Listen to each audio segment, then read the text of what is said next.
Thank you, Mr. Chairman. First, let me thank all 5 of you for your service to our country. We appreciate it very, very much. Several things have, a number of things have come out of this hearing today, reinforce some things that I think we probably already knew, but let me just mention a couple. One is that we have saddled the FBI with a communications system that is broken. No corporation in this country would tolerate it.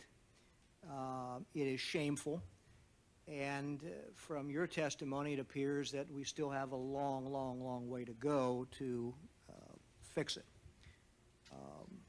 That certainly has to be a top priority of this Congress and a top priority of the FBI. It's unfair to you, it's unfair to the country. Second, testimony has reinforced how difficult it is, I think, for the FBI to, when it has to, get out of the case mode. I started my career as a county prosecutor. I have some familiarity with this area, as many on this committee do. You're trying to make a case. You're focused on whether you have the evidence to make the case. You know, when the Phoenix memo came in, it seems clearly had new information. It mentions some things that are, in hindsight, look very, very tantalizing, very, very interesting.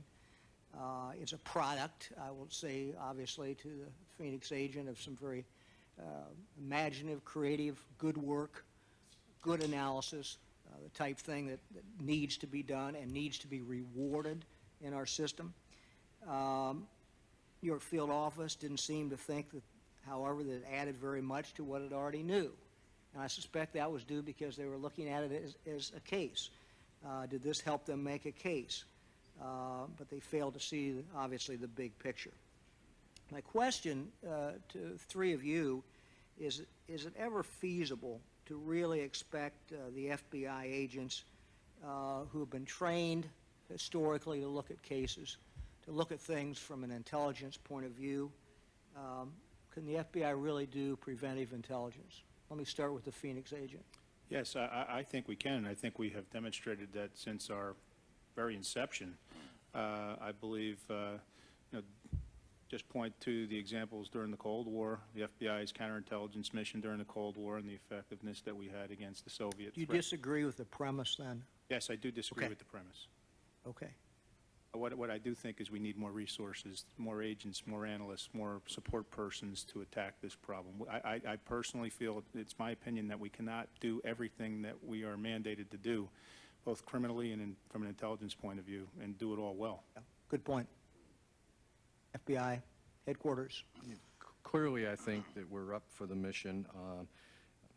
I'll echo my colleagues' sentiments. I think it comes down to redirecting resources. I think clearly analysis is going to be a big piece of it, and then a bigger piece is training. And the training issue is one that headquarters has to grab the bull by the horns right now and get our people trained to look at these issues from a national perspective, from a strategic perspective.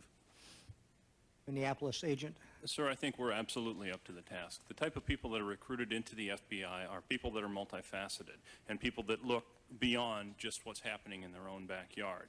As evidenced by the way we attacked the problem in Minneapolis, we were interested in exploiting the information that we had in the government's possession because we thought it might speak to either a larger conspiracy or ongoing cases that were already proceeding in other divisions in the FBI. We were clearly focused on the bigger picture, and we're not with this myopic look at a single case or a single criminal act. So absolutely, we're up to the task. And I think that's going on in field divisions right now.